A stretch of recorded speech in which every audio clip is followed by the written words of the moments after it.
আমার বাচ্চা ছেলেটা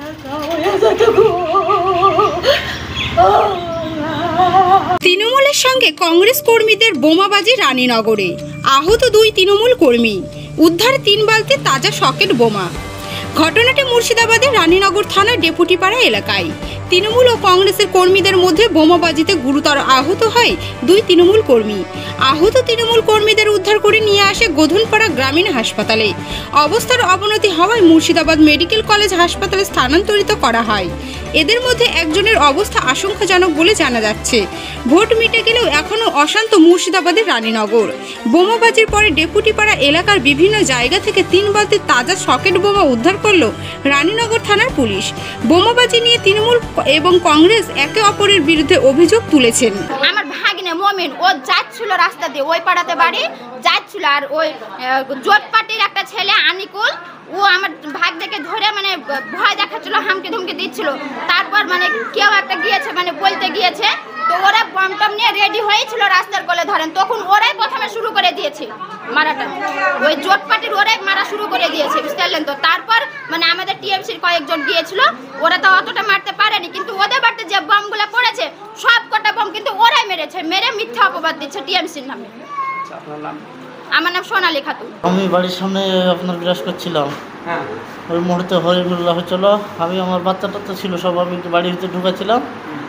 সেই মুহূর্তে সামনে দিকে দেখছি আমার বাড়ির অপোজিটে ছিল ওই পিন্টু মুমতাজের ছেলে, আর ওর ভাই রাকিবুল ও মুমতাজের ছেলে, শাইনুদ্দিন আহাদের ছেলে, আন্তাজ আহাদ আলীর ছেলে, আর ছিল আপনার আইসুদ্দির ছেলে ছিল বাচ্চু, লিল্টু। ওই একটা ছেলে রাস্তা দিয়ে হাইটে দিয়েছিল, তো ওকে মারছিল ওদের বাড়ির সামনে। তারপরেই ঝামেলা লেগেছে, শুনতে পাচ্ছি বাড়ি থেকে বার হচ্ছে বিরাশিলিয়া, তো দেখতে পাচ্ছি ওরকম হইতেই আমরা বম পড়তে লেগেছি। আর অমনি আমাদের দিকে ওই বাড়ির অপোজিটে ওদের বাড়ি, অমনি ওখান থেকে বম ফেলে দিয়েছে। সাথে সাথে তো আমি খামিয়েছি, আমি আর পর বলতে পারবো না। ওরা জোটের লোক, আমরা এমনি সাধারণ কর্মী, এমনি আমার টিএমসি পার্টি করি, কিন্তু আমার বাড়ির সামনে বাড়ি এখানে মেরে দিয়েছে। আমি বিরাজ করছিলাম।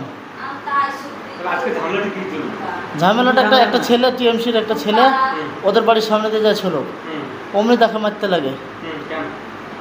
কেন কী করে বলবো জানি না, আগেকার হয়তো কোনো ইয়ে আছে। তারপরে ধরে অমনি হেসে টেসে নিয়ে আপনার অমনি মারছিল। আর আমরা অমনি বিরাসলে ওর বাড়িতে বেরিয়ে চিল্লাচিল্লি শুনে আমি রাস্তা থেকে এসেছি। তার 2 মিনিট হইলে অমনি বম পড়তে লেগেছে সাথে সাথে। বমই তো লেগেছে, আমি তো বুঝতে পারিনি সেই টাইমে। তো আমি দেখতে পাচ্ছি আমার পুরো সব টুমি পুরো ভিজে গেছে, রক্ততে পুরো আমার পালাঙ্গা বাড়ির ভিতর পুরো হয়ে গেছে। আমি কজন কী করে বলবো বলুন, আমি তো নিজেই। আমার নাম আশিস। আমি স্যার কিছু বলতে পারবো না, আমি সঠিক জানি না। আমি রানীনগর আমার শ্বশুরবাড়ি থেকে আমি ওই মুরগি 2টো নিয়ে যাচ্ছিলাম সকালবেলাতে। হ্যাঁ, আমি যে এর মধ্যে হইচই হচ্ছে আর কি, হইচই হচ্ছে। আমি ওখান থেকে চলে এসেছি, আমি হইচই হচ্ছে দেখে দাঁড়িয়ে গেছি একটু তিরমূর্তি। দাঁড়ানোর পরে হচ্ছে ওটা থেমে গেছে, তো আমি চলে যাচ্ছি সাইকেলে। এখন সময়তেই বম্বিং চলছে, তখন আমি স্যার আর পালাতে পারিনি। তখন আমি সাইকেল থেকে নামে সাইকেল ফেলে দিয়ে পালাবো, কেমনি বম আমার সম্মুখে পড়ে গিয়ে তো তেমন আমার ফ্র্যাকচার করে দিয়েছে মোটামুটি। হ্যাঁ, আমি গ্রামের লোক, কিন্তু আমি গ্রামে যাচ্ছিলাম আর কি। আমার শ্বশুরবাড়ি থেকে আমার শ্বশুর আমার পাশে দাঁড়িয়ে আছে, আমি মুরগিলে সকালবেলাতে যাচ্ছিলাম আর কি। আমি সকালবেলাতে তো বলতে পারবো, আমি সকাল 5:30টার সময় চা খেয়ে আমি শ্বশুরবাড়িতে মুরগি আনতে চলে গেছিলাম। পিন্টুরা টিএমসি জোটের দল করে। হ্যাঁ, জোটি বম ছুটাচ্ছে ওরা। মানে এর আগে আমরা মেম্বারে ভোটে পাশ করলো করে লোকের লুটপাট করে বেশ কিছু খেয়েছে। তখন আমি ছিলাম না, কেরালা ছিলাম অবশ্য স্যার, আমি ছিলাম না, কেরালাতে ছিলাম। আসা আমার 1 মাস হলো কেরালা। কুরবানির 2-4 দিন আগে বাড়ি এসেছি আমি, আবার যাবো, আমার টিকিট কাটা আছে। আমার নাম জাহাঙ্গীর আলম মন্ডল। এখানে ভোট থাক আর ভোট না থাক, তৃণমূলের সন্ত্রাস অব্যাহত। একবার ভোটে জিততে সন্ত্রাস করতে হয়,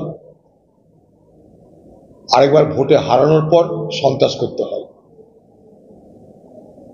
অথচ বাংলার মুখ্যমন্ত্রী বলে থাকেন যে বাংলার মানুষের সমর্থন নিয়ে তিনি ক্ষমতায় আসছেন।